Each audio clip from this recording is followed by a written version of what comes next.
তারাবির নামাজ 2 রাকাত পড়ে পড়ে দোয়া করবেন নাকি 4 রাকাত পড়ে পড়ে দোয়া করবেন, এই বিষয়টা নিয়ে অনেক মহিলারাই দ্বিধাদ্বন্দ্বে থাকে। তো আজকের ভিডিওতে আপনাদের সবাইকে এই বিষয়টা সম্পর্কে জানাবো এবং পরিষ্কার ধারণা দেওয়ার চেষ্টা করব। তাই ভিডিওটি না টেনে সবাইকে সম্পূর্ণ দেখার অনুরোধ রইল। প্রিয় দর্শক, তারাবি হলো রমজান মাসের বিশেষ সুন্নত নামাজ। রাসূলুল্লাহ সাল্লাল্লাহু আলাইহি ওয়াসাল্লাম রমজানের রাতে অতিরিক্ত নামাজ পড়তেন, যাকে আমরা আজ তারাবি বলি। এইভাবে হাদিসে বর্ণিত হয়েছে সহিহ বুখারী ও সহিহ মুসলিমে। তো অনেকে জানতে চাই তারাবির নামাজ 2 রাকাত করে দোয়া পড়বো নাকি 4 রাকাত পড়ে পড়ে দোয়া করব।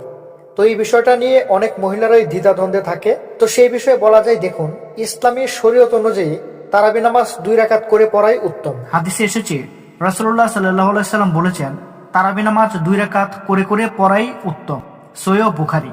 অর্থাৎ তারাবি 2 রাকাত করে সালাম ফিরিয়ে পড়ার সুন্নত পদ্ধতি। তো অনেকে জানতে চাই তাহলে দোয়া কখন করবেন। সেক্ষেত্রে বলা যায়, দেখুন, আপনি চাইলে প্রতি 2 রাকাত শেষে দোয়া করতে পারেন, আবার 4 রাকাত শেষেও দোয়া করতে পারেন, অথবা পুরো 8 বা 20 রাকাত শেষেও দোয়া করতে পারেন। দোয়া করা ফরজ বা বাধ্যতামূলক নয়, এটি নফল ইবাদত। তাই সময়ের কিছুটা বিরতিতে দোয়া করা যায়। অনেক জায়গায় 4 রাকাত পর পর বসে সম্মিলিত দোয়া করা হয়, এটি জায়েজ, তবে বাধ্যতামূলক নয়। তো প্রিয় দর্শক, আশা করছি আপনাদের সবাইকে বোঝাতে পেরেছি। 4 রাকাত একসাথে এশার ফরজের মতো না পড়ে 2 রাকাত করে করে সালাম ফিরিয়ে পড়াই সঠিক নিয়ম তারাবি নামাজের। তো মনে রাখবেন, তারাবি 2 রাকাত করে করে পড়বেন। দোয়া 2 রাকাত পরেও করতে পারেন, আবার 4 রাকাত পরেও করতে পারেন। নির্দিষ্ট বাধ্যতামূলক নিয়ম নেই। সবচেয়ে গুরুত্বপূর্ণ হলো খুশু খুজু ও মনোযোগ। তো প্রিয় দর্শক, এই ছিল আজকের ভিডিওটি ভালো লাগলে লাইক দিন, শেয়ার করুন এবং ইসলামিক জ্ঞান ছড়িয়ে দিন।